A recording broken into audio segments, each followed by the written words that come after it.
Chase Hughes and his team have created perhaps the most influential and empowering video I have ever seen. I'm so impressed and grateful for it because it empowers citizens of the world to recognize, understand, and counteract manipulation.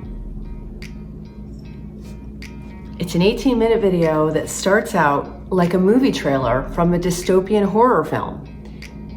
For me, it got even scarier when they used real sound bites from history.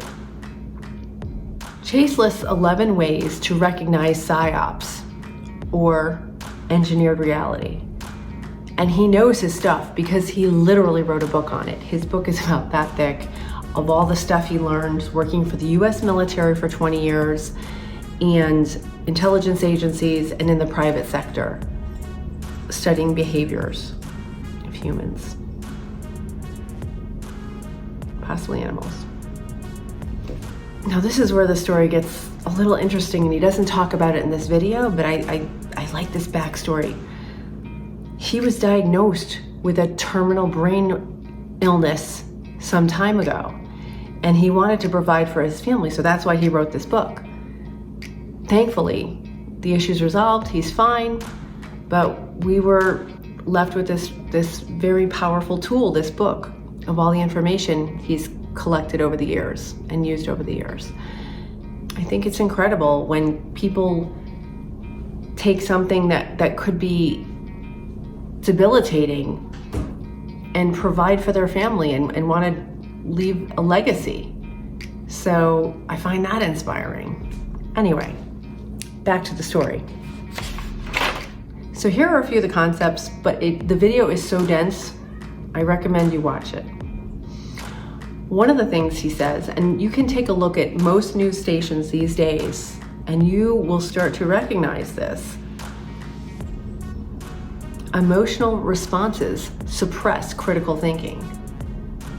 So how many news stories are drumming up emotions so that we aren't looking at the facts as hard? It's a lot.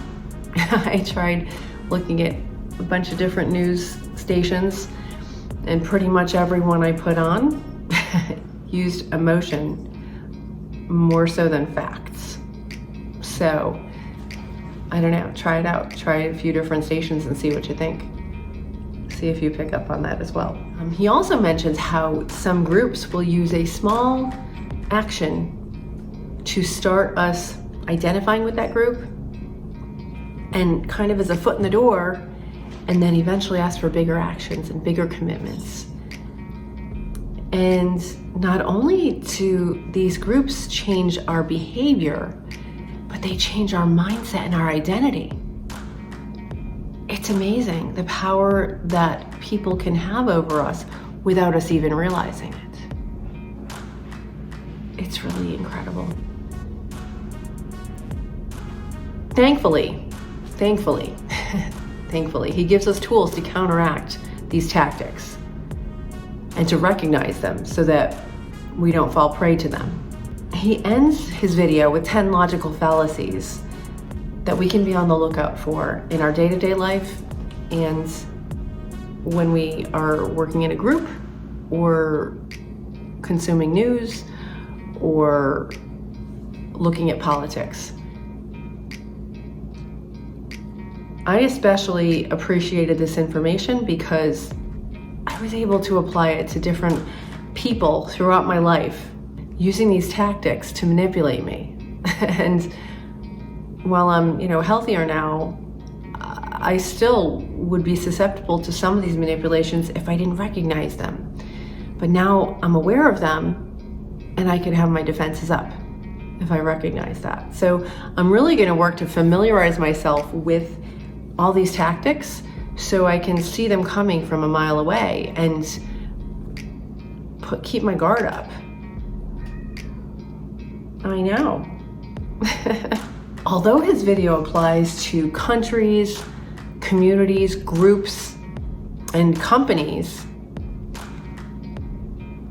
I recognize some of these tactics have been used on me in the past by individuals. That's horrific. but now I know about it and I feel empowered. Please watch this video for yourself. Familiarize yourself with these tactics so that you can have the power to be aware of them and not fall for them. Because the more we can recognize the truth, the less we have a chance of being manipulated. So from myself to yourself, thanks for joining me on this journey. And watch that video. Educate yourself. You owe it to yourself. It would be an act of self-love.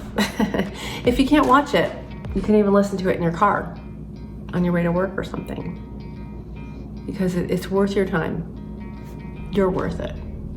Okay.